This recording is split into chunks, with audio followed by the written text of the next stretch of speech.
Hey, what is happening, everybody? It's your boy Glenn Lawrence. I am back with another episode of the Blurred Dad Podcast, a space where we like to have unfiltered conversations and nerd out about fatherhood or parenthood in general.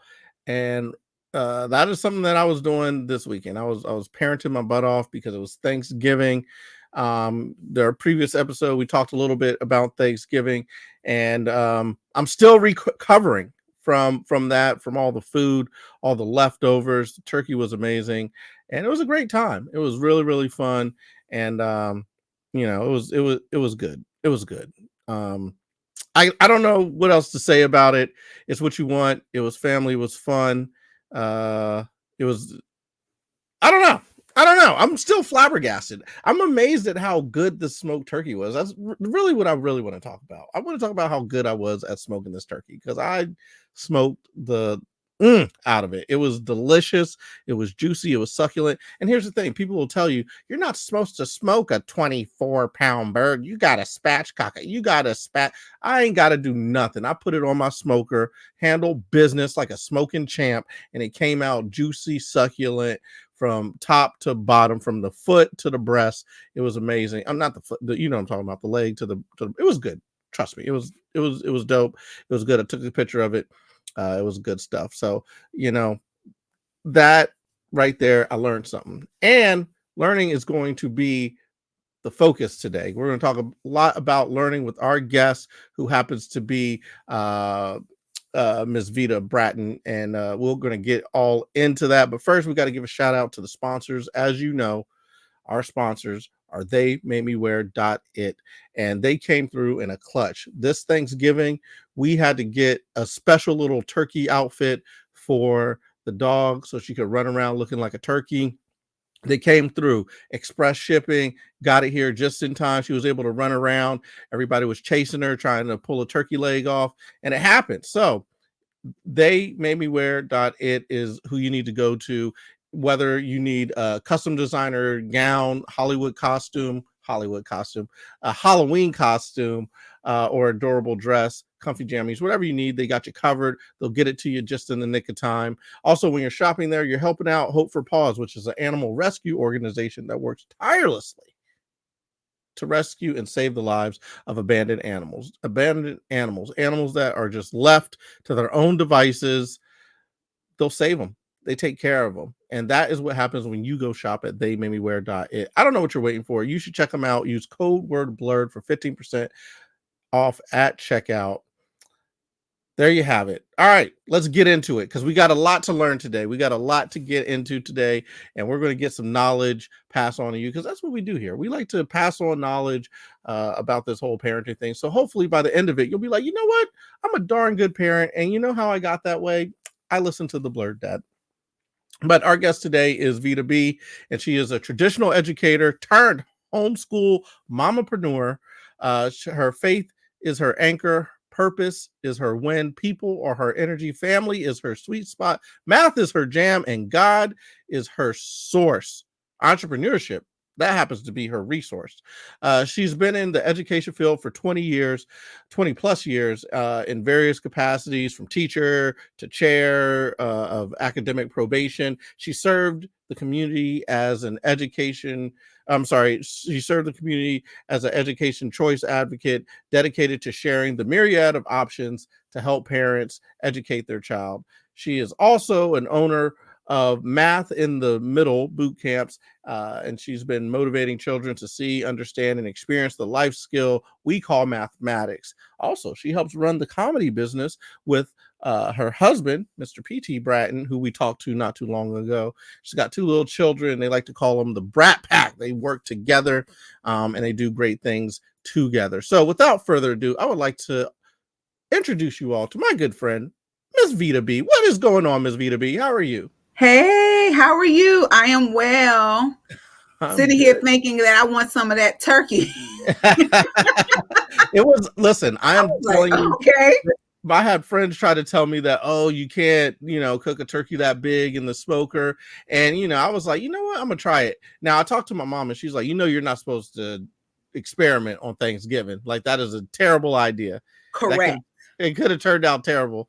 Awful. especially since we were having people coming to visit. But it turned out perfectly. Turkey was juicy, smoky, delicious. Some people were saying it might have been the best turkey that they ever had, and I was wow. for doing it. So you know what? If I happen to see you before then, and we still got a slice, I will make sure that you get a slice. All right. Thank you. Yeah, exactly. You know what? If you would have came through last night, I could have brought you a slice last night. I know. I thought about that, but then I wouldn't have known about it. So that's the other part. But we'll see. Yeah, see, it's unless you invent a time machine, which with mathematics you could probably do. or one of these kids can. Yeah, right. Yeah, so I really love the fact that you were into homeschooling and school choice and teaching the kids, because I tell you, this little dude he's learning at such an accelerated rate and clip. He's saying new sentences all the time that I haven't taught him, wife hasn't taught him, but he's just saying them. He's like saying new things, and and it just really kind of brings to the front, like, wow, the more I feel like we put in front of him, the more he'll be able to grasp. Because right now, Absolutely. his limitations are only what he's interacted with, and he's taken that and do it further. So I'm really interested in school choice. So what do you start us off? Where do we start? Where do we begin with when we're making this decision? So first of all, thank you for having me on and giving me an opportunity to share and talk with you about this subject. School choice these days is a bit of a political term, and people are hijacking the term and basically politicizing it, and if you decide that you are for school choice or against school choice, then it means that this politicizing can make you feel like you're choosing sides about something that really doesn't matter. The reality is that we all have options and we all have choices, and they've always been there for the most part. Now, whether we've been exercising these choices and options is another conversation. But we all have choices. We all have options as it relates to how we want to educate our children, and what we want their educational journey to look like. So I often think about are you familiar with IEPs? They're like individual education. In the work environment, they always try to come through with I guess they're called IDPs, like the individual education profile plan. Profile plan, whatever word you want to use, it begins with a P. But the idea is that these children have options or have choices, and to educate, to be educated in a way that best fits them. And I used to tell my husband all the time, I said, everybody needs an IEP, because every child should have the option to be in an educational environment that suits their learning style. Right. But that is it's not ideal, because the amount of work it would take to do that is massive. But the reality is that we all deserve that. So then what happens is the parents have to decide what they're going to do to ensure that their children are put in an environment that best suits them, so that they can learn in a way that helps them excel. Right. And we have that choice. Yeah. And I think there's so many things going through this whole birthing process, having a child process, that you start learning that a lot of things are put on autopilot, so to speak, from the birth, where it's like, all right, we'll just go do whatever the hospital or whatever the doctor said, to the school thing. All right, well, this is just what the daycare said, this is what the preschools, this is what the kindergarten said. And I really feel like a lot of what happens is, it's difficult to raise a kid, so sometimes you want to just put it on the autopilot. But I feel like it's really enriching to be able to make these choices, or or really kind of make these decisions for your family. And I think more people should do it. It's just very difficult in today's day and age to do that. So the more resources that you have to make those decisions, and even to realize that it is a decision. You do hear Correct. school choice, and it's like, people don't even know what that means. It's like, oh, you have a choice. Yeah. It's like, yeah, you should have a choice. And it does get political, like, oh, if you want school choice, you're on one side of the political spectrum versus the other. But at the end of the day, it kind of makes sense that you should be able to choose if your kid goes to what type of school that they go to, or how they learn. And being a parent now, I'm starting to understand and see that a lot clearer, because I feel like having having him being really intelligent and then going into something very general, I don't think that would suit him. I feel like he's going to be great if he's able to grasp or gravitate towards the subjects that he is best suited for. Yeah, correct. And I think you are definitely in the right headspace in terms of seeing your child and understanding where your child is and what your child may possibly need so that he can excel. I think about, I grew up in DC, and my family, they didn't know anything about school choice, but I think about how my aunt made sure that my cousin, I went to parochial school, so I went to Catholic school, but I made sure, and my aunt made sure that my cousin, What's parochial mean? I'm sorry. I went to Catholic school. Is that parochial? Is that Yeah, the it usually religion-based parochial versus, I think, private, which is could be like a day school or just a private school. Okay, so I And went to public school, so the big words are hard for me.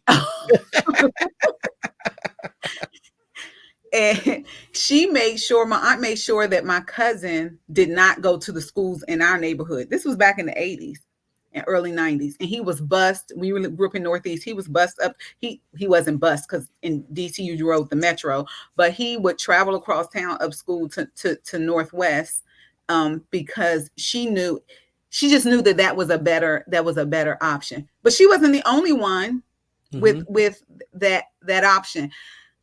We are living in a time where our society has created a culture that does make it, at least it makes it feel like it's impossible to parent well and to advocate for our children.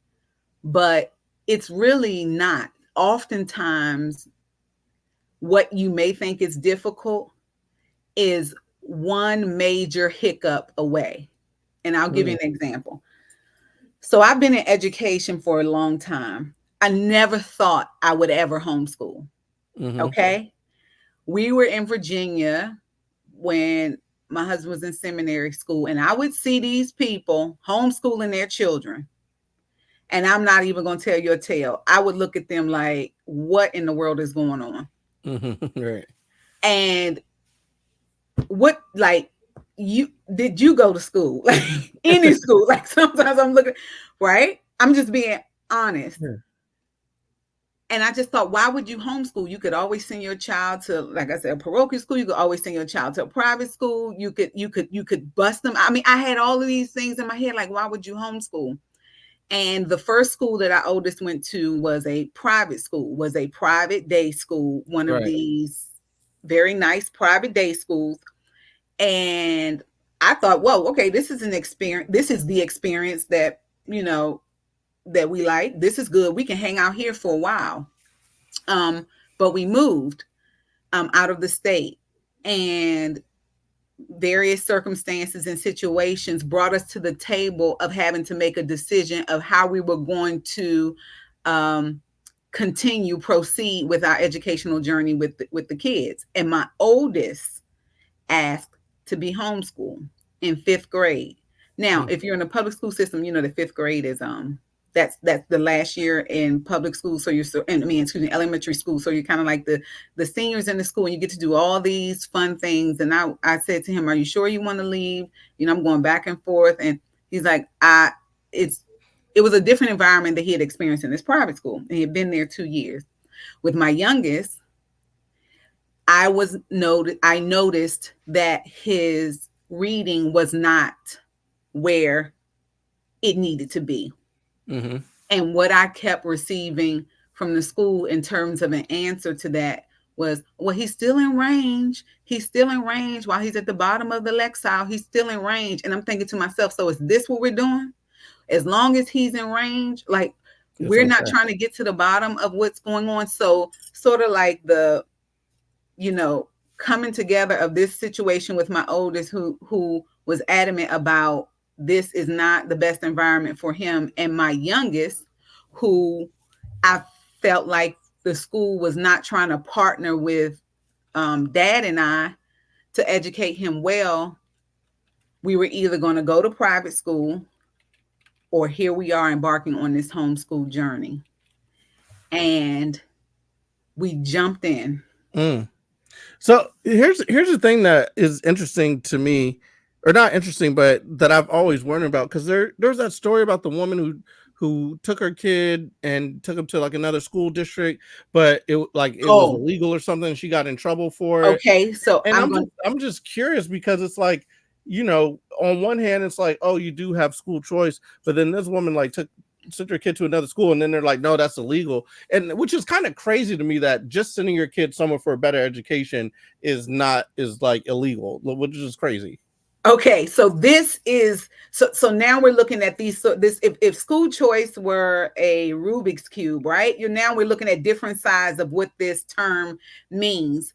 So what some people feel is that school choice is going to benefit some and not benefit most, because in essence they feel like they might things are going to start being segregated, whether that's through via economic status, in terms of marginalized communities, whether that's because of economics, whether that's because of how people look, whatever adjective they want to use for separation, they feel like school choice will do that.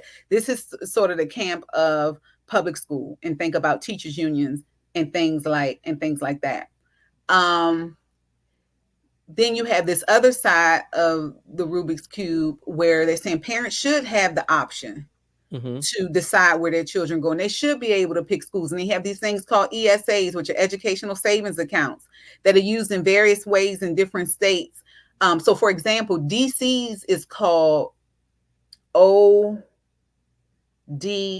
I probably had that wrong. I should have had it up.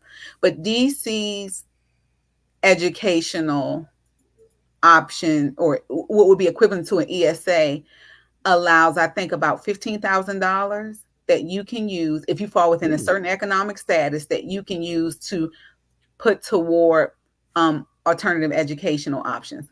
So whether that's sending your child to a private school, or whether that's or any kind of private school, parochial school, whatever, you can take that money and put it there, and then you're responsible for the difference. Is that like a 529 plan? No, not because you're 529, you put money in.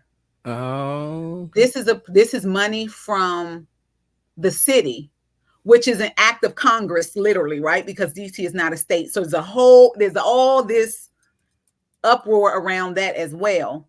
But that is an example, maybe in a state, I think like Arkansas, Arizona, West Virginia, I'm trying to name the states, Texas, Florida, they all have.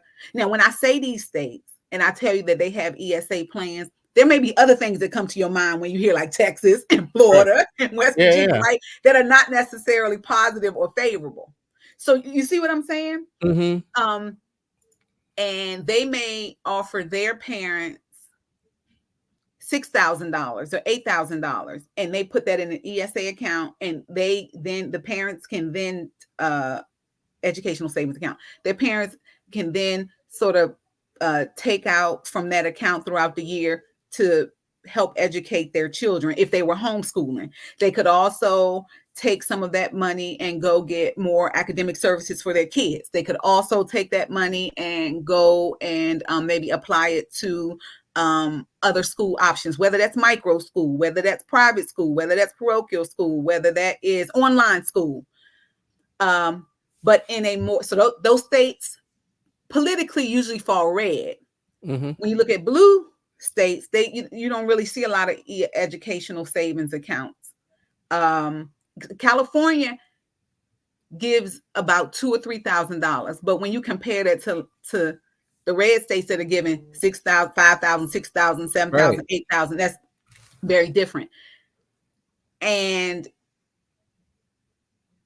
I want parents to understand that if you're in a public school, the reality is your tax dollars are paying the teachers, are paying the administrators. But what often happens is because of life, the way, what you were talking about earlier, we're busy and all these things are going on. We usually people will turn their children just over. Mm-hmm. And as opposed to looking at your educational journey with your kids as a partnership, actually, the great teachers and great administrators want you to look at your child's educational journey as a partnership, but Mm-hmm. that's not usually what happens. And consequently, children's educational experiences are not good because of maybe other issues that need to be addressed, that the parent may not be addressing, the teacher may be overworked. It's a whole nuance of things that happens, but it starts with parents being present and parents deciding that they're going to partner with whomever they Right. choose in whatever journey that they choose to educate their children well, because they do have choices and they do have options. Mm. So, You, you I know mean, I what's can go interesting is on about like you this. were talking earlier about the reading scores, and I listened to a very interesting podcast. It was like a series. It was called Soul to Story, APM reports. But it was very eye opening in terms of just how everything transpired and how our kids got to the point where they are in public schools, and how how the testing scores and how the reading aptitude has been far diminished over the last few years. Because I remember how we were taught things. We were taught long division, we were taught how to add and subtract and everything, and we were taught how to sound words out and Right, whatnot. phonics, And solid now what phonics. they're doing is something totally different in terms of how they're teaching kids to learn how to read and whatnot. And they're noticing that kids are coming out not having the ability to read, and that leads into not having the ability to critical think.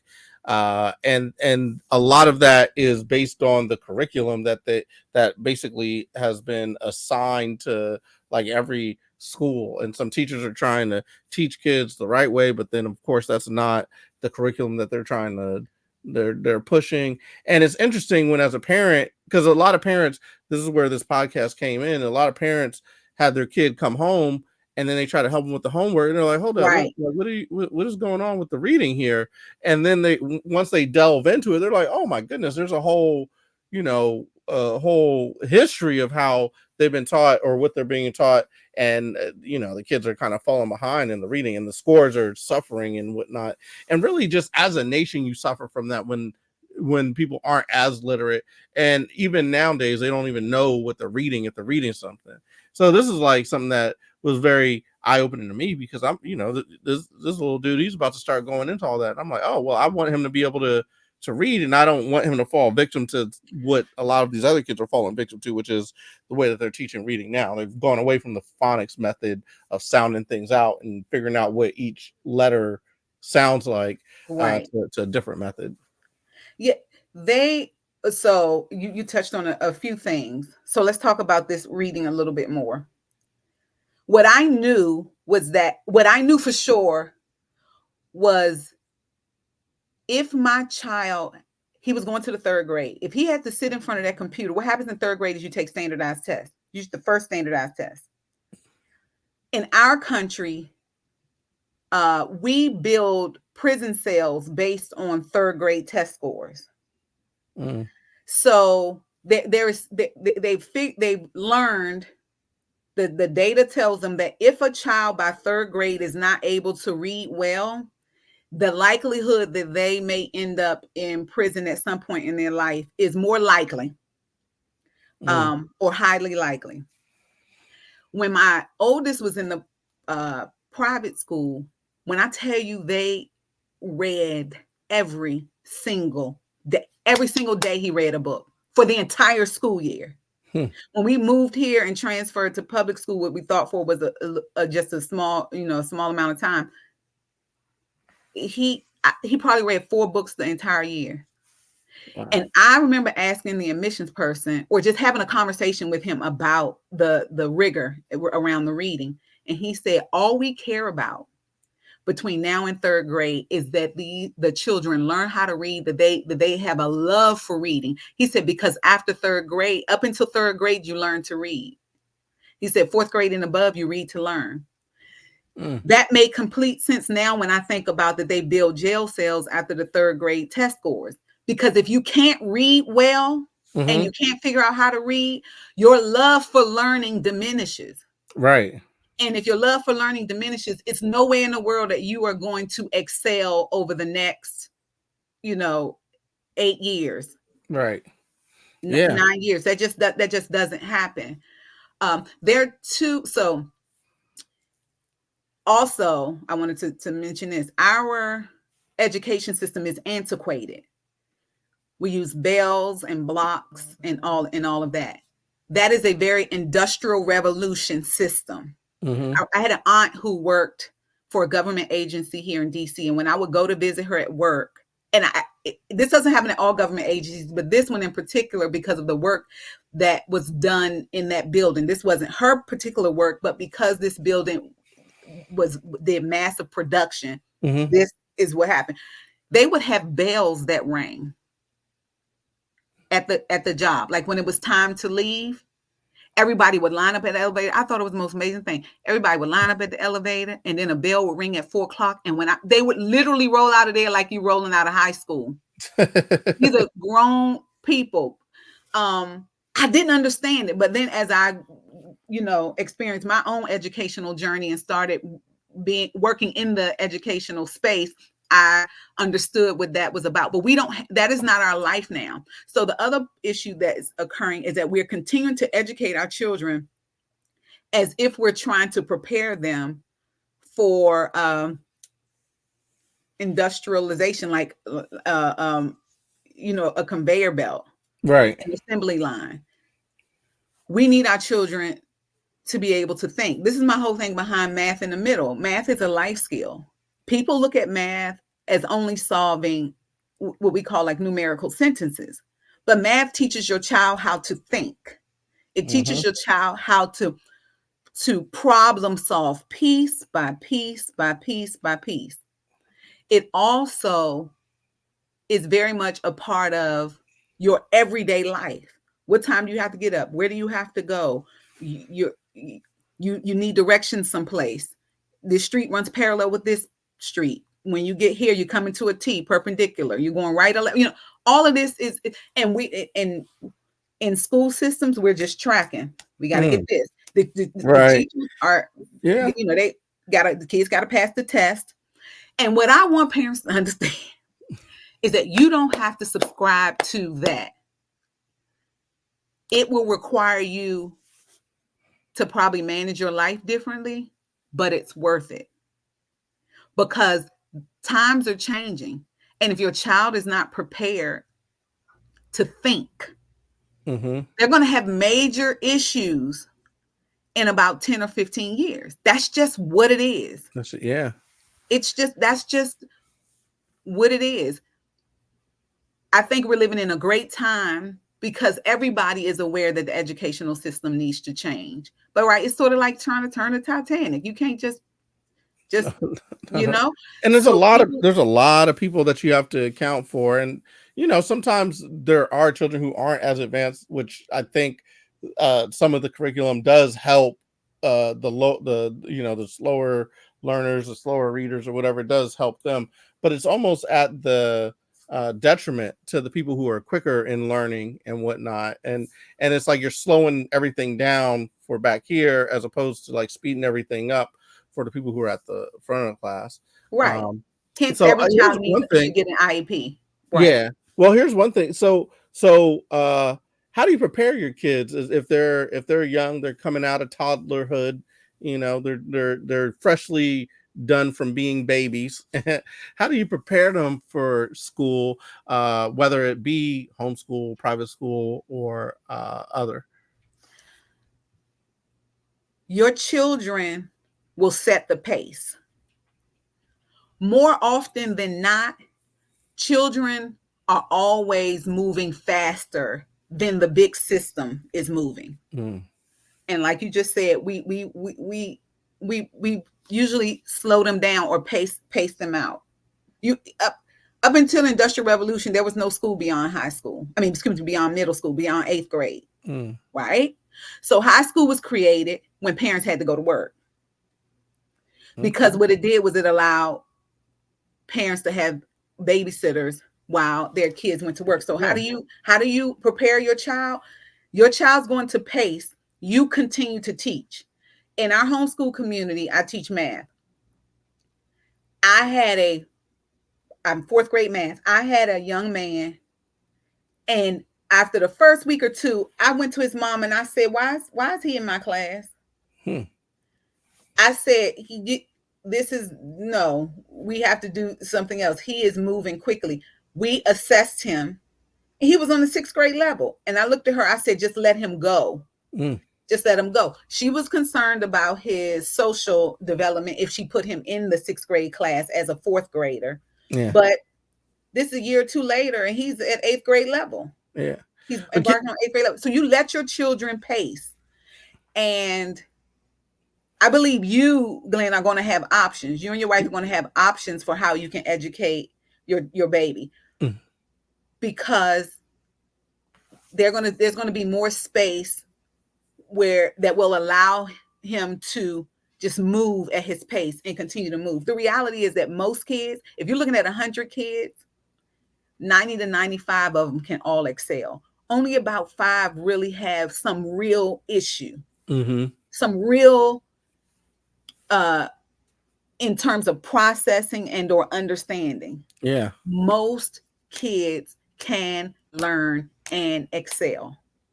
You know what's so wild is it feels like the opposite, though. When you're in school, it feels like everyone's got to be put on a special program, or everyone's got to get some type of prescription, or everyone's on some type of spectrum. It feels like what you're hearing is the opposite. Every kid needs some help or something, versus the fact that every kid probably has the cognitive ability to excel if they're given the right tools in front of them. Exactly. You're right. And it's because the reason you hear all of that is because they need every child to conform to be able to move in that system. This is what I realized. When I was coming up, people would say, oh, you're so smart. You're so smart.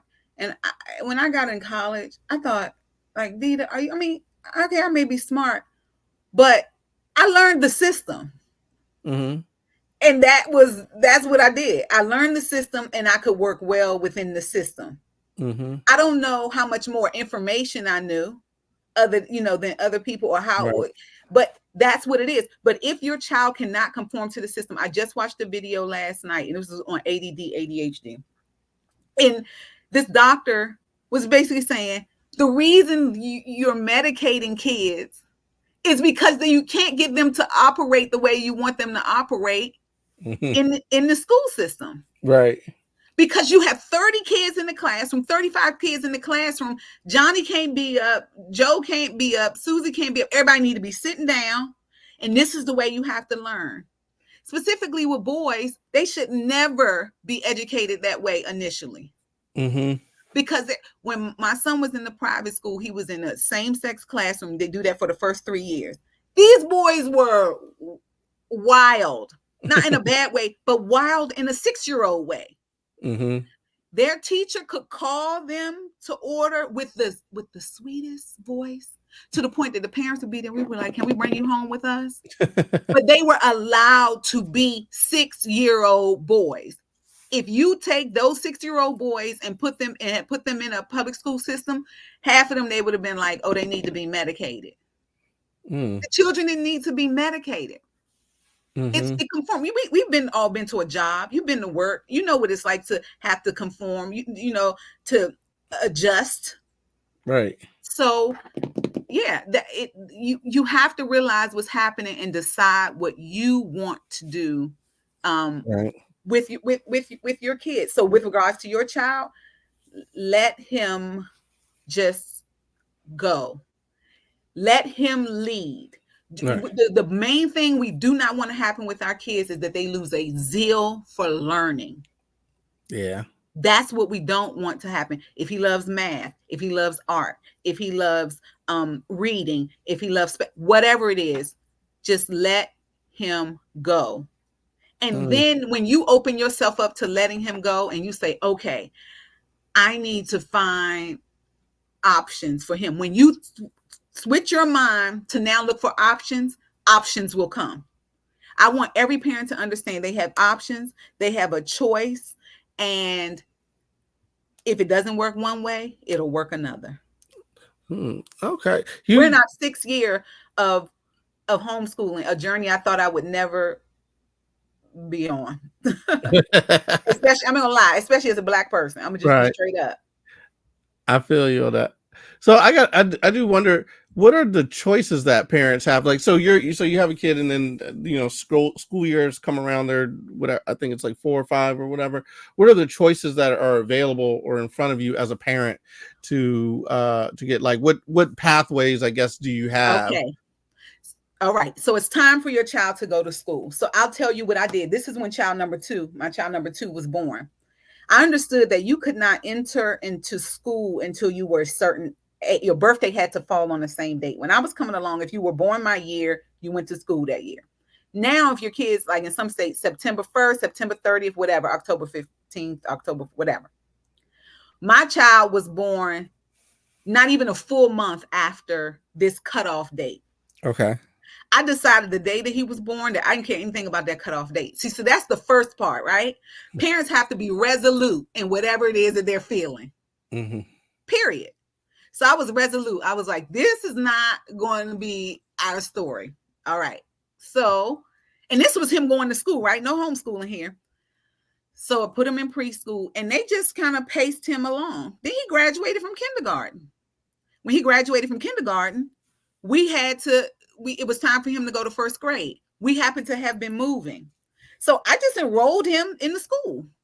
All right. They didn't have any transcripts. They didn't have any whatever, because because your child has to be enrolled by a certain age somewhere, even if you're homeschooling. So I just enrolled him. By the time all the paperwork got to the school, he had already been there a month or 2, because that's how long it took for them to send the information, right? So one, you have to make a decision. What do you want? Parents have to decide early on, what do you want out of your kids' educational journey? How are you trying to set them up? What is it? What are your expectations around this experience? That's number 1. Number 2, once you decide that, now you start looking. What are my options? Okay. If I live in this district and I don't like the schools, what are my options? Are there other programs that we can look into, like micro school and like pods or whatever, right? So you decide what you want to do. Then you start looking into your options, and then you start moving early. Early meaning like maybe you can start on this journey a year before it's time for them to go to school. So for example, you may go to some school systems and they'll say, oh, your child can't come because they're too young. No, your child can test to get in if you want your child to go to school. Or you may say, okay, I want my child to go to a school across town. Then you have to be early because you have to get on the list. Mm-hmm. You have to open up. When the list opens up, you have to, apply, all that kind of stuff. But I'm going to tell you what's happening now, Glenn, that is interesting.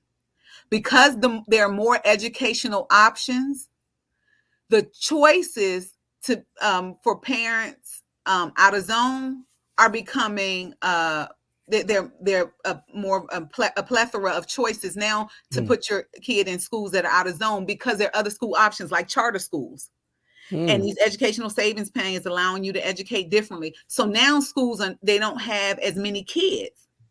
And so therefore they're open. My oldest was designated tag. That's like what is it, talented and gifted. Mm-hmm. And so I put his name on the list to go to the school, and he didn't get in. No, what? Not because he wasn't designated, he was designated tag. There's a documentary called Waiting for Superman. I encourage people to look Right. at Waiting for Superman. And essentially, he didn't make the lottery. So because he didn't make the lottery, it means he could not have that experience. That was also the year that we decided to homeschool. Because they're almost, it's almost like they're, it's just guesswork in terms of who gets into these programs, not like who would excel at it or who's placed in the best area. And at a certain point, it feels like everything is kind of a like guessing game kind of patchwork, as opposed to, putting kids in the best situation to succeed. It's kind of crazy that, if you base like a society on kind of like a lottery system where it's like, maybe you make it, maybe you didn't, and then you get there, and then you can't do the work, or you're faster than the work, but it's all like kind of just guesswork. It's not like, oh, this person is good at this thing. It's just like, your name didn't get pulled, you can't go. Right. So, well, you were designated tag, so he took a test and he was designated, but he still couldn't get in because it wasn't enough. It wasn't enough space. The reality is, the squeaky wheel gets the oil. Yeah. You get what I'm saying? I do. And the decision has a lot of impact on how you move. Once you decide, that determines how you move. And when you have decided that my child will have this particular experience, doors begin to open. I love it. Yeah. Doors begin to open. I love it. Doors begin to open. So go ahead. No, I was just going to say, so basically, I guess the paths that you have are kind of like homeschool, private school, and then public school, and then like parochial schools, right? That's like homeschool, different. private school, parochial school, public school, micro school, online school, pods, tutorials, co-ops. Wow, so that's like 10 options. Oh, right? that's what I'm trying to share with people. Mm-hmm. And some of them, some tutorials now are adding the extracurriculars to the experience, so your kids can play sports, your kids can be in clubs within that academic environment on those days that they go to school. Right. Many people are always questioning with regards to homeschool, are your kids social? And that is the most hilarious thing, because homeschool kids, at least the ones that we interact with, right? I recognize that we're also in a very interesting situation. My homeschool community is predominantly Black. That's a nuance, right? Like that's different. Yeah. A bunch of educated Black mothers and fathers who have decided to take an L in terms of career. Yeah. In this moment, because they understand the value in their child being educated well. The return on that is, you can't put a dollar amount on it. Yeah. Okay. So that I'm just giving you a picture of sort of the culture and the nurturing of that environment. And now we're out, we're on trips. Our kids are doing internships, traveling, and they're interacting with people every single day. Grown-ups, kids, peers, every day. Soaking up the knowledge. Soaking it all up. But this is what I need people to understand. That is real life. Mm-hmm. Real life is not stand on the line, put a bubble in your mouth, be quiet, walk on the right side of the hallway. That's institutionalization. That's just like prison. Mm. Do you know that the school lunches, the people who deliver the school lunches and the plates and forks, all that's used for school lunches, the same ones for prison. The buses they use for prison are the same kind of buses they use for schools. It's very institutional. I'm not saying that there are not amazing teachers within these schools coming because they know that they are purposed to do this and they're creating a space within their classroom that is dynamic. I am not saying that. I'm talking about the overall system. But parents have to advocate for their children. Right. If you don't like it, then something's got to change. Yeah. And what do you want to do? You start with your school board. You figure out what all the options are based on, your child's talents, abilities, needs, right? Okay, what's the best option? All right. What does that look like in proximity to my home? Okay. What are other families doing in my community? In our area, a lot of kids attend private school and they get bused to private school. Mm. Um, in my community, parents are very much present. I have a cousin who phenomenal educator, phenomenal. And when he used to be a principal, he said, "Vida, you know what has made the difference, a big difference at my school, hands down, is the parent involvement."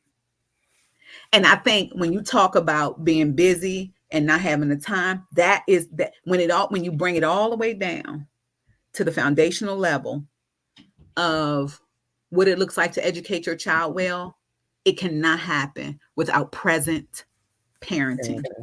And that, Glenn, is a straight beast. Because that's hard, because you're tired. Yeah, right. And it's hard work, but we've been gifted and blessed to parent another human being. And we don't have that long, right? Yeah, we don't. By the time what you teach from birth to 3 is what will matter most to me. By the time the kid gets to about middle school, they've already decided on ideologies about certain things and where they might want to position themselves in the world. You only have a little bit of time. By the time you get to the high school level, that's everything that you have taught, and they just kind of, now we teaching them how to be independent. Yeah, my mom wrote a book called Babies Raising Babies. She's an author. She's written like 30 something books, and in that book she talks about her thought process on raising kids, and it's very much like what you just said, in terms of once they're like 3 to 5, that's it. Like that's your moment to instill right and wrong and all this other stuff. And I'm seeing it now, and sometimes I'll feel like he's too young, for a conversation, but I'm like, you know what, I'm gonna have it anyway. So if he does something, he like throw like now he's saying a lot of mine, and he's snatching things from and just the regular kind of kid, toddler, thing, like learning that. Or he'll like swing and like when he's frustrated, like hit something, and I'm just sitting and I'm talking to him in a way like, hey man, you can't do XYZ, you got to do this, and just like sit down and have a real like heart to heart with them.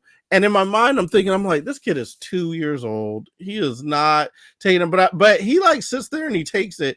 And when I first learned is when he was like a baby, and I would do that, and then he would like correct his behavior on a little kind of like micro. He would just like stop doing the thing that he was doing. I was like, I think he's understanding when I'm telling like sentences with words that he has maybe never heard before. But I feel like he's getting the intentionality of like, absolutely, hey, you can't do this, you got to do this. This daddy doesn't like this, and he goes on about his business, and he does it less. Now he's a boy, so he'll fall back into it. But he now knows my voice, and he knows when I'm correcting him on something. So he may not know what I'm saying, possibly, but he knows he's being corrected on something and to modify that behavior. And I could see it, if just left to the wolves, like, it'd be wild, crazy, just throwing things out, screaming and everything. But when you have that kind of guiding hand to be like, hey, you need to do this, you need to do this, it like makes a world of difference. And I think that guiding hand is the same type of guiding hand where you can say, here's how you pronounce a B, a C, and learn to read and learn to add. It's the same thing. Nurture is a very real thing. You know how people say nature versus nurture? Yeah. Nurturing is a very real thing. This is how two people who are in the same classroom, born the same year, come up in two separate houses, all things equal, all other things equal, and you have two different outcomes. And you're like, I mean, we're dealing with a major situation in our world right now as it relates to adolescents and just sort of how they are maneuvering, and it's not good. But then you have this whole host of kids who are not acting like that at all. Nature is, nurturing is a real thing. So yes, and they're learning. In my opinion, nature nature is nurturing. You know what I mean? Like it is like whether someone is sitting there telling you something, or you're learning it from the environment around you. That's what's nurturing you. Right. It's all you being nurtured, and nature is just the natural world nurturing you.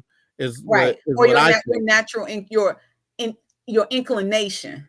Mm-hmm. Right. Like when I look at my two children, one is very, I shouldn't say very, one is more reserved. He's a looker and a thinker.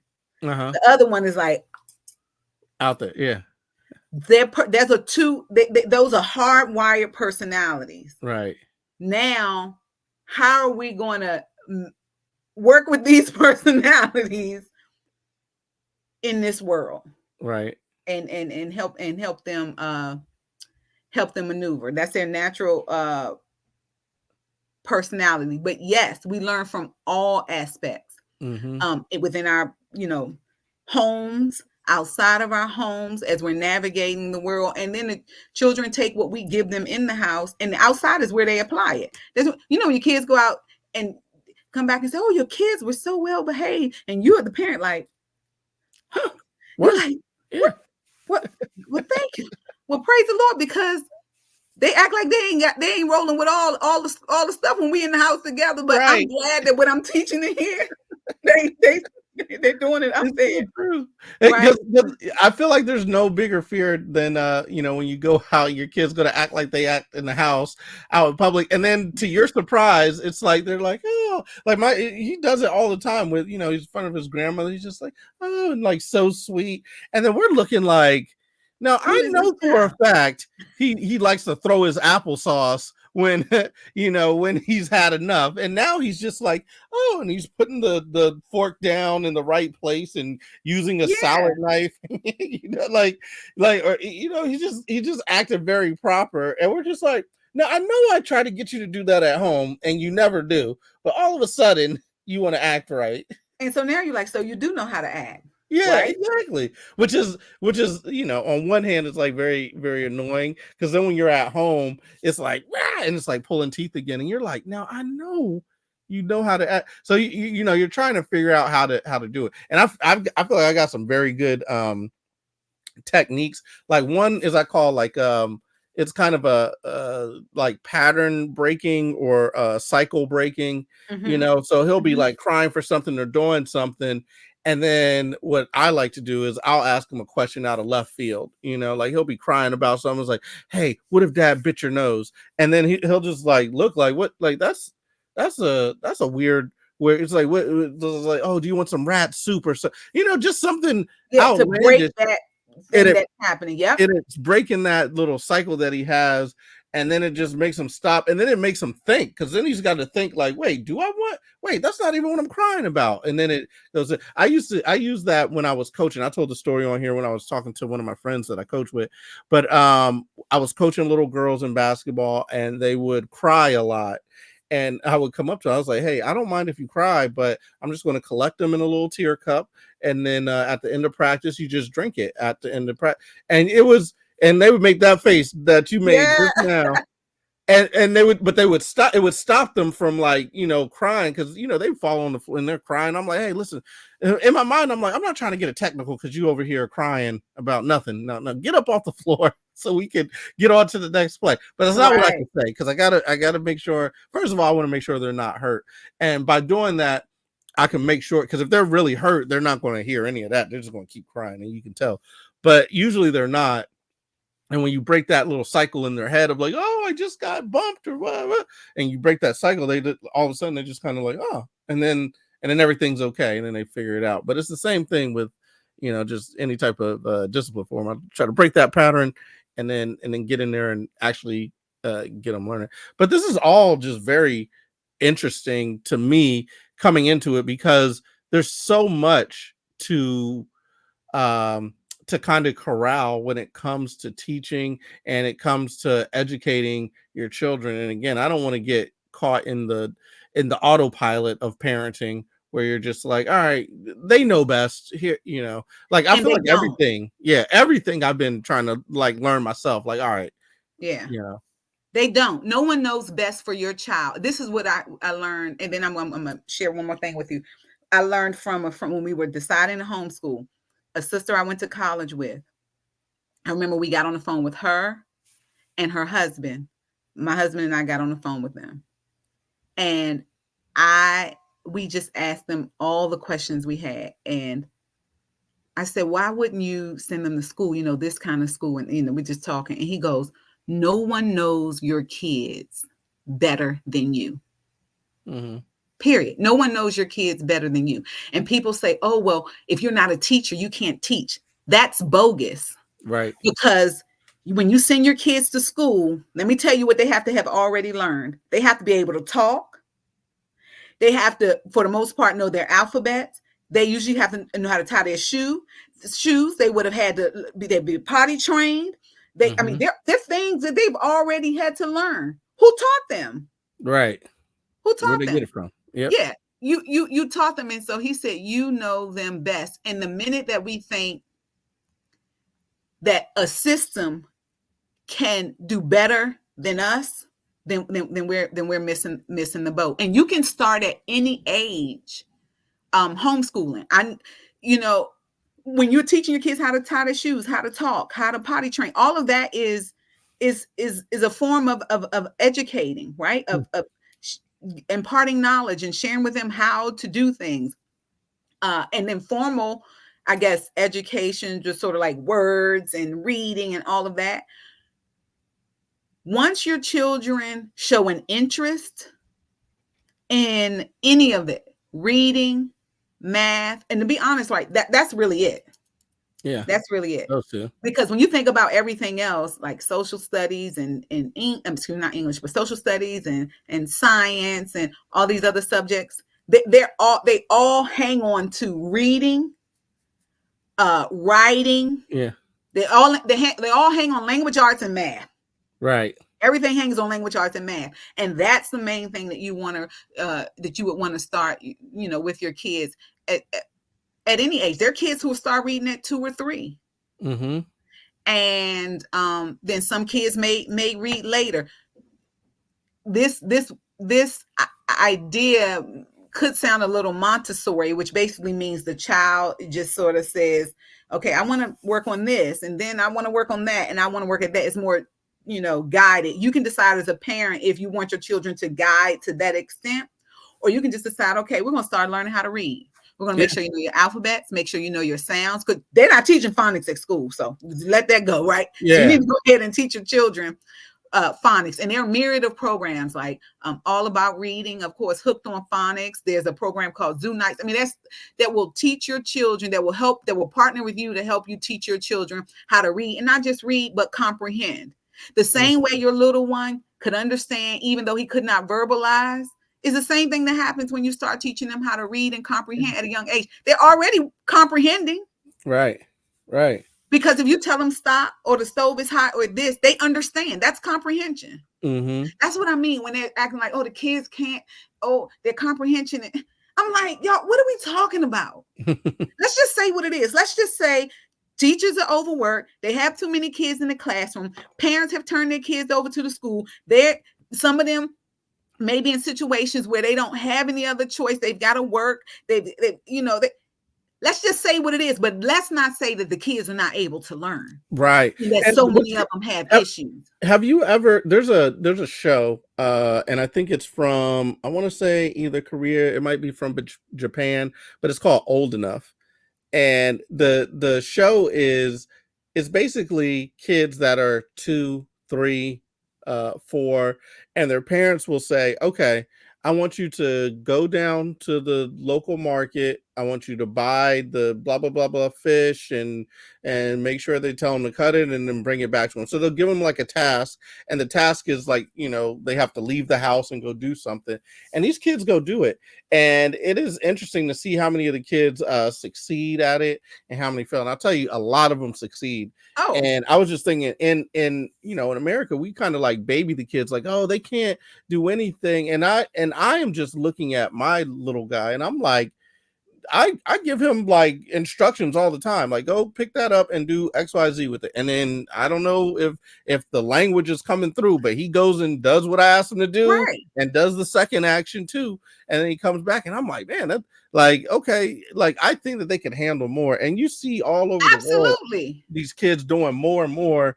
And it's like, why are we having our kids do less and less? Like they Gen can't X. handle stuff.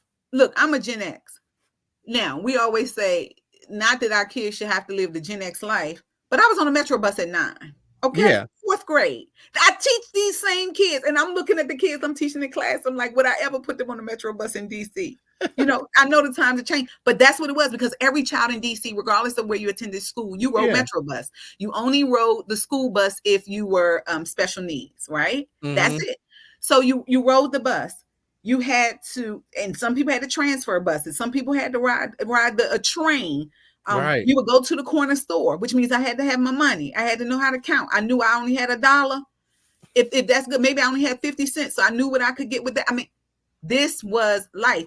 And by the time I got like 11, 12 years old, I was leaving the house in the morning by myself. Right. Locking the house, making sure everything's locked up. But that was the time. We're now in a more softer parenting, I guess that's what you want to call it. But when I taught in Japan, let me tell you this. We would have lunch. So I taught elementary, middle school, and high school. High school was a little different, but elementary and middle school. So think 4 years old, 5 years old is the youngest. Okay. It's time for lunch. Everything was communal. Children were responsible for, one child may be responsible for trays. One child was responsible for getting the rice. One child was responsible for putting out the food, like putting the food on the plate. One child was responsible for, then it's cleanup time. Who's sweeping? Who's getting everybody lined up to brush their teeth? Who's doing? These are like babies, Glenn. Yeah. Like, and you're sitting here like, what in the world is going on? And that's what I'm saying. Children rise to the occasion. Mm-hmm. If the lid is here, unless their natural inclination is to be outside the box, then they're going to hit there. If you raise the lid here, guess what's going to happen? They're going up there. They're going to rise. That's, our brains are muscles. Mm-hmm. There's no stopping. The only stopping is us. Right. The only lid, the only parameter, we put the parameters on. Period. So your child can be 5 years old and reading on what we call a 4th grade level. And it's not even necessarily because there's a genius. They've just learned how to read and just kept reading. Yeah. Right? I've seen, like I was talking to you about the podcast that I had listened to, but what they were talking about, how you said phonics is not a thing that they're teaching anymore. I was just surprised to hear the way that they're teaching now is to look at the words and then guess what the word is and what the word means. And so you have, I think that's why we have kind of what we have nowadays, which is a world of people just guessing. Like they don't actually know what they're talking about. They're just guessing at what they're talking about. And they're just like, well, that word sounds like that. And the words around it seem like that. So they just guess it as opposed to actually spell it out, you know, and understand how the word sounds. But that's the whole curriculum is teaching to guess. You teach memory. Yeah. So now what happens? So watch this. If your child is considered attention deficit, right? Which I'm just using that term because that's what they call it, right? Their brain runs faster than others, right? Mm-hmm. Their memory may not be as good as someone else's, but it has nothing to do with their intelligence. Right. It just has everything to do with how their brain works. But because their brain may run faster and their memory may not be as sharp, let's just use that word, as others, then now we have an academic issue. Mm-hmm. No, the reality is that possibly if you teach this child how, I remember 1st grade, my oldest at this private school, Orton Gillingham. Whoever's watching this, look up Orton Gillingham and John Taylor Gatto. Mm-hmm. My child, they said his reading is a little, is a little low, his scoring, and we think we're not quite sure what it is. They looked at me and said, but don't worry, we're going to he's going to be a part of a program that will pull him out every day, and he will, implement this strategy, right? Do you know, within months, my child was like this. I said, I don't know what they did in that library, but what I gather they did was probably implemented something around John Taylor Gatto's strategy for reading, which is heavily based in phonics, and with anybody can learn how to read John Taylor Gatto's strategy. So my question to the school system is, why is not every teacher certified with John Taylor Gatto? Like, you're teaching kids with dyslexia, dysgraphia, dyscalculia. I think I'm pronouncing that correctly. You're teaching them how to read. And guess what? Guess how long it takes them to learn how to read? You could have a 9th grader who hasn't learned how to read well. When you put them on like a Barton or a Linda Moot Bell, all of these are rooted in Orton Gillingham trainings, the gap in reading closes in 2 or 3 years, and they're soaring. My question is, if we have so many reading issues within our school system, why are we not implementing things like this? Or even in math, why are we not implementing strategies of multisensory math? That's what I'm saying. I mean, I know the answer. The answer is nobody's got time for all of that. But as a parent, if you know that the reality is they don't have time for all of that, then you have to make the time. Yeah. You can't depend on them. And it's just a decision. Our whole life has changed in a way that I never imagined. And I want to get on top of a building and yell from the rooftop, parents, you have choices and options. Do not let people tell you what is best for your child. It is a privilege in this country that we have education, free education. You partner with them. You partner with whomever is going to help you educate your child. There's a thing in this country called FAPE. It's called free and FAPE. FAPE.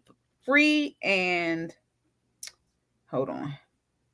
Free and something education. Free appropriate public education. And so what FAPE does is, if they realize that your child has a learning, a significant learning difference, and they are tested, and it comes up on that testing, by law, your state has to they have to have a space where your child can receive free and, what is it called? Free and appropriate public education.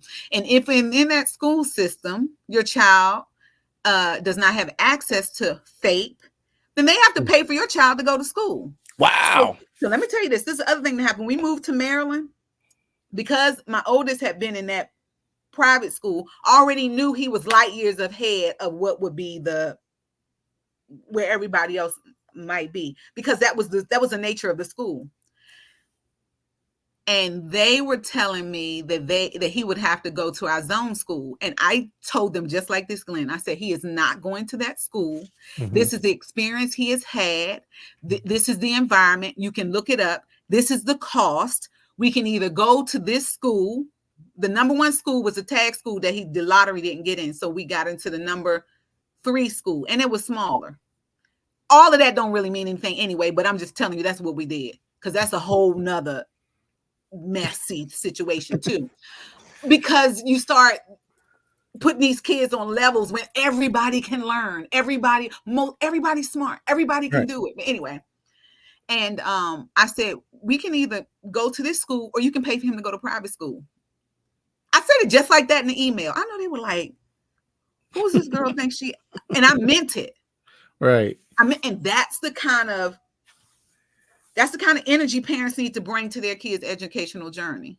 Yeah, no, 100%. Part of me is like, I am very interested in the homeschooling thing because of, like you said, being hands-on, taking these lessons into your own hands and really guiding what they're learning and raising that cap of what they learn. So, if they're already getting this, like, okay, you on it. All right, let's jump. You think you on it? Let's read this book. Now we reading this, and and keep raising that cap.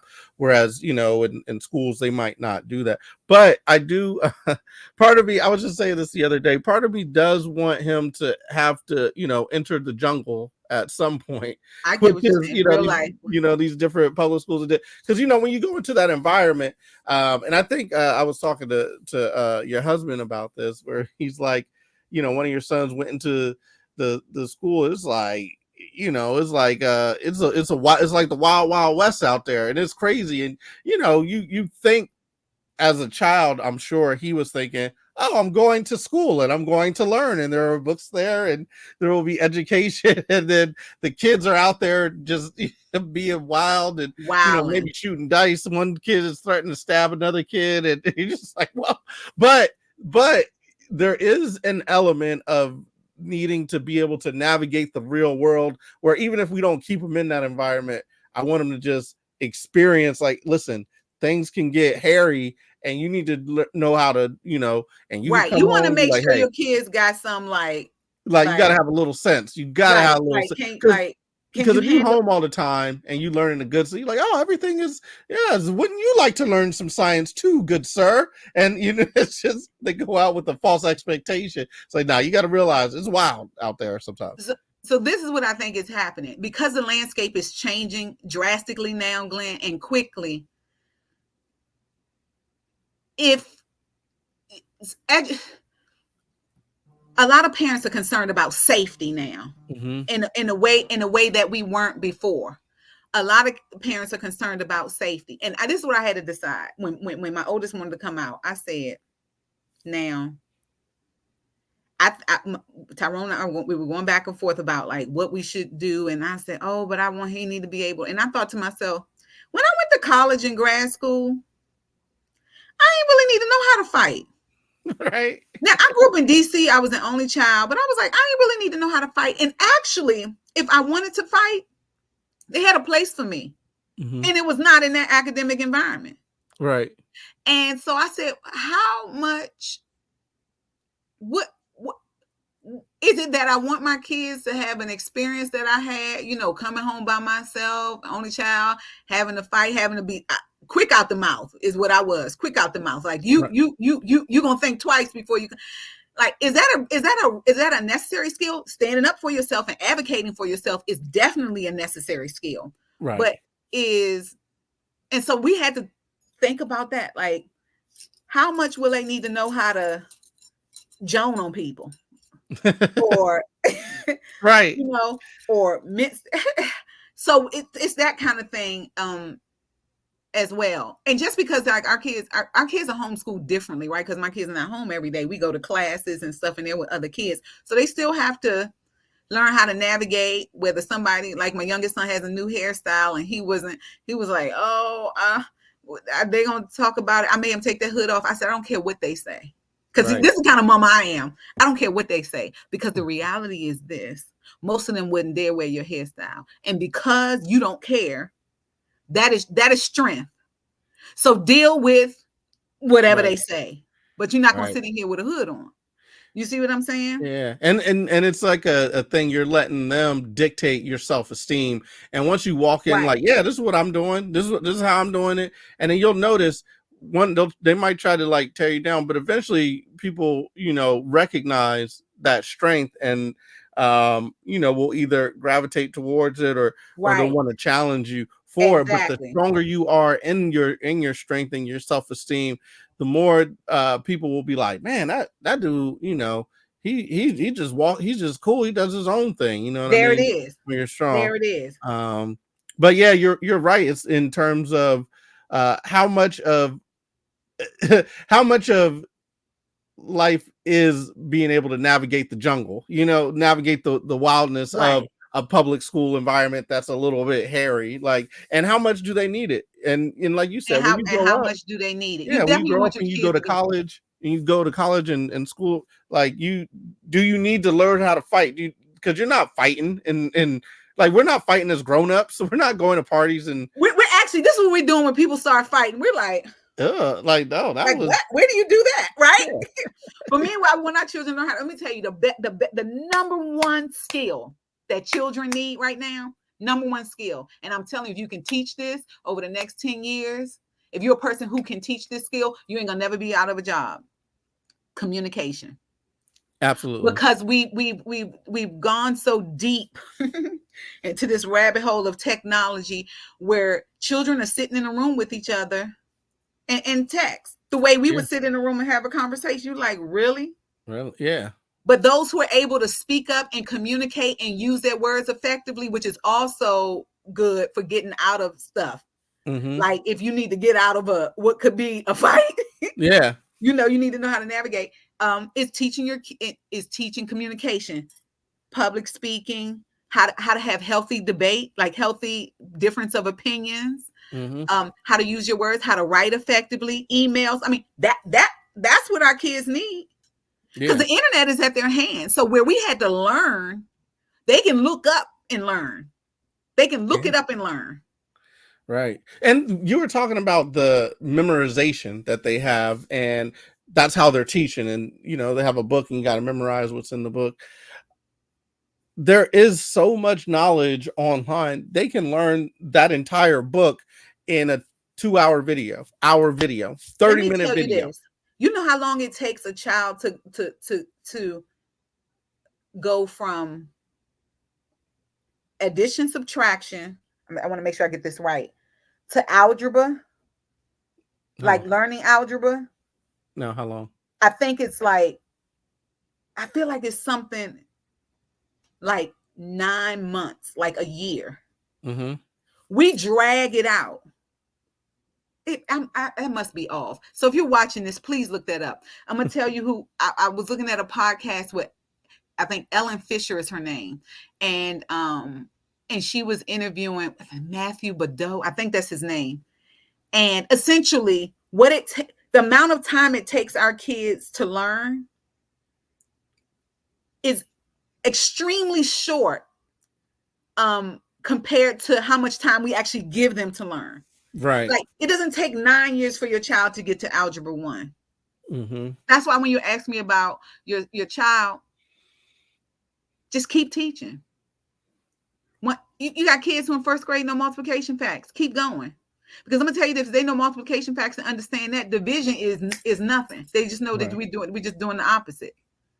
The key concepts in math, math is my jam. The key concepts in math that once your kids know that, they can navigate the other stuff. When you understand that decimals, parts of whole, and whole, if you can and place value, you get that down, your kids can go. Right. Because those are the foundational concepts that they need to understand in order to do math.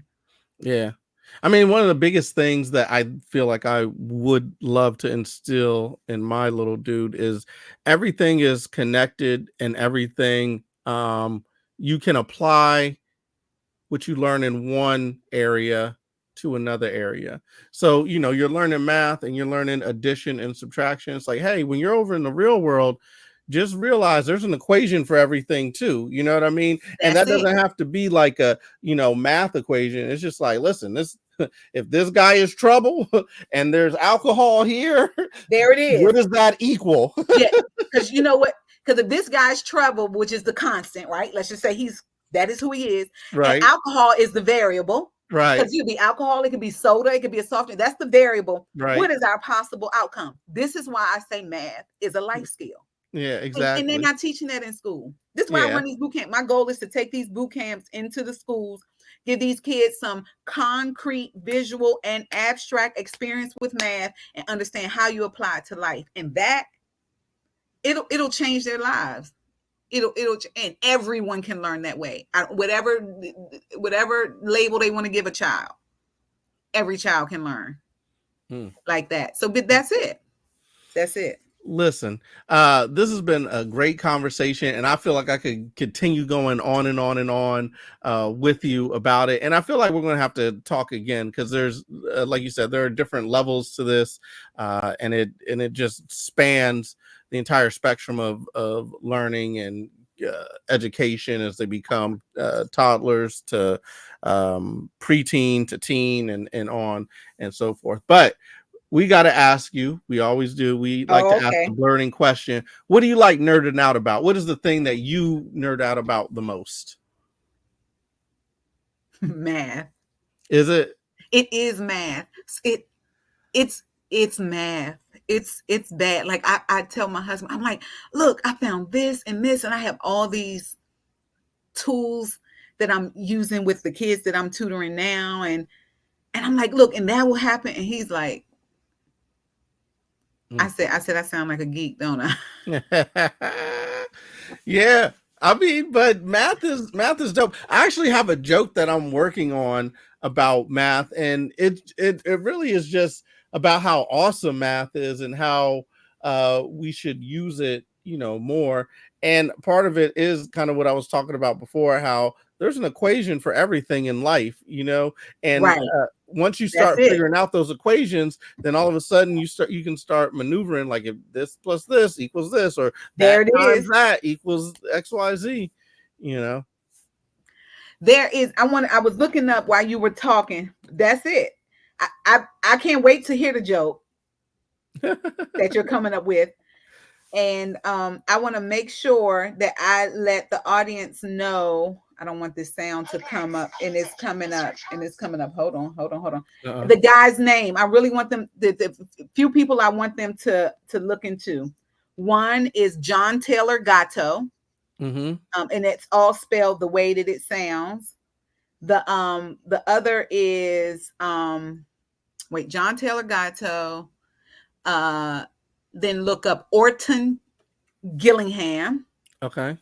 And then look up, I feel like this guy's name is Matthew Badeau, but I am not 100% Matt. It is Matt. Anyway, I'll send it to you if it's something that you can share, but I think it's Matthew Badeau. Badd. Badeau. It's like a French. M-A-B. Okay. Do these all have websites or books that we can look at? John Taylor Gatto, all of his stuff is online. That's just is on YouTube. That's gonna give you insight into exactly what's happening when you send your child to school with the system that they're in. Okay. Orton Gillingham is in anybody who uses those strategies, that it gives you insight into how to teach your children how to read, even starting at your child's age. Okay.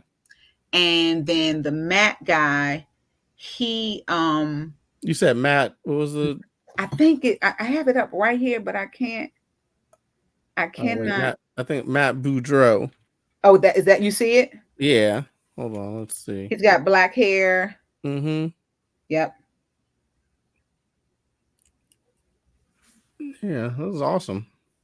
Yeah, I mean all of once you the thing is, when you're young, you don't understand what you're going through, right? Like you don't understand why you're learning what you're learning and why it's important and how it applies. And when you're older, when you're a parent, a lot of times if you haven't done the due diligence, you don't understand why you learn what you learned. And I think now, though, we're coming to a point where everybody's questioning everything, and we're starting to figure out, like, oh, the reason why you had classes and the bell rings and you got to go from here to here and don't be late is you're kind of teaching a class of kind of worker bees to do a certain thing. And I think where it really kind of comes into crystal clear, where it becomes clear is when you're in high school. There's this thought that if this person doesn't graduate high school, they're a failure or not good or something like that, right? And then that's how you go through life, and then the next step is you got to go to college and you got to do this type of thing. And then as we're coming into all these kids who have learned that and been ingrained in that, and now they're realizing they've gone to college and they have all this debt. And the guy who did a GED, now he has like a business, a huge business. And it's like, wait a minute, what? Come on now. Yeah. Glenn, that's it. That's why we have to. I hate this. I'm just going to tell you straight up. None of it. I don't. I hate to say it like this because it matters. Like the kids need to have the experience, but parents know what you're doing and why you're doing it, and don't expect that this end result that the world tells you is the goal is actually the goal, and will give you something. Yeah. I've had my own experience where the goals that was set before me by other people, nothing, Yeah. nothing. Yeah. And you because that goal and that drive that you have, you're like, okay, this is going to set me up to be a success. And the parents, because that's where they came from, Right. their parents, that was what they understood. And we're really only a couple generations into this kind of experiment of having that the type of school system that we had. And I think what we're starting to see now is if you're not successful in that school system, there is still pathways to success. And then that begs the question, so why be in that other system? And is there a way to make it so that more people can learn and be effective members of society without having to go through that school system? And I think part of that is what homeschooling is. Like, is there a way to Yep. learn and so that you can be successful without having to go through the school system as it is defined, because some people don't learn well that way. Yep. Yep. And they absolutely can. And it's interesting because colleges are now excited to see homeschoolers because they're finding that they have learned well how to navigate higher ed experience. Yeah. To go from high school to college, like my son, he's 10th grade-ish. He's starting college classes. And he, real life experience, you're gonna have to navigate with these professors. Yeah. And you're gonna have and that's a good experience for him before he leaves. And this is the last thing I'll talk about is my experience, or my thought is that our way of educating has been very much towards the end goal. So the end goal was to get an A. The end goal wasn't the process of learning and to learn. So everybody started focusing on get an A, get a B, get an A, get a 4.0. So everybody's focused with that number. Everybody's focused with that grade, and they could care less what the material is that they need to learn. And now you have like kind of a whole society that has only been focused on getting the grade, getting the thing, and not the whole process and why that process is the most important, not the journey. The journey. The living is in the journey. Think about it. When you were in school, all the fun you had, all the fun I had was every day with my friends in this space, learning together. That was living. But it was all about, what did you get on a report card? Yeah. Your parents cared, but you were like, right. Like, and if I could figure out how to do everything without having to do what they were doing and still get an A, that's what I was doing. That's what I was trying to figure out. And I'm just thinking that if my son is anything like me, he's going to be the same way. So I want to teach him the process, because I think that's what I learned the most, regardless of what. I mean, I did end up getting a good grade in class because you had to, but I always thought that the process was what I wanted. So there's all these kids out here, and this is where you see like the cheating and the plagiarism and all this kind of stuff. It's because they're looking at the end result. They're not looking at the actually like learning it. And if you actually learn it, then the grade comes easy. And that's what we were supposed to be teaching, not get the grade. And somewhere along the way, we started just trying to get the grade. And that's what's happening in public schools right now. It's all about the test. Everything you hear about, the math scores of this, the reading scores of this, nobody's talking about the experience that the child is having. So I think you're making a very good point. So yeah. Well, I hope we get it together. I hope through listening to this, people have learned a little bit about, the homeschooling process and what it means to really kind of take advantage of the choices that you have in your child's education. I hope people use it. I hope people go out and they're like, you know what? I'm gonna try search your state's board of ed, and you can find the options that you have there. Yeah. And like for education, I feel like it's the same thing for birthing too, because we did like, the homeschool, the home birthing and whatnot. Yes, And we, started, telling people about that too, because I think all these choices that you have in your child's upbringing are very much in your court, and you don't have to do what is prescribed, because again, it's your child and you should, take advantage of that. And that goes for, the birthing process from the beginning to, the education process there we're it talking is. about here. So this is a great conversation. Vida, you are awesome. Thank you so much for your time. Thank you so much for your knowledge and your insight. I love talking to you. I can't wait to get up with you again, and we'll have to do something where I cook a turkey, where I smoke a turkey, so that you Okay. get so that you get a little bit of it, so you can taste how awesome, how perfected, how much I have perfected the process of getting this All turkey right. delicious. Thank you for having me. I've enjoyed. I feel like I've been all over the place, but I have so much to say. And I'm like, I need to be more streamlined. But thank you. I've No. enjoyed our conversation. Yeah, absolutely. No, we nailed it in there, and then we got them gems in there. If you want to follow Vida, I am Vida B on Facebook and IG. Is anything else coming up that you'd like to tell the people about, or that you'd like to kind of plug No, or I'll let them be know about?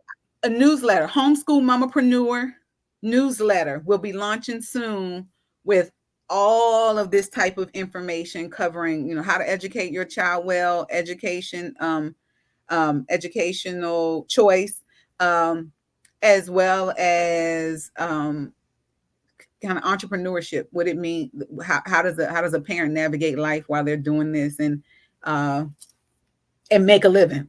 Yeah, great. That's a big thing. Yeah. So, all right, cool. Well, shoot, I think we have run the gamut. We figured out some school choice things. We figured out how these kids are reading, how they're learning to read, what they're learning to read. We figured out that math is probably the most important thing. So, I don't think we have much left to say except for blurt that out.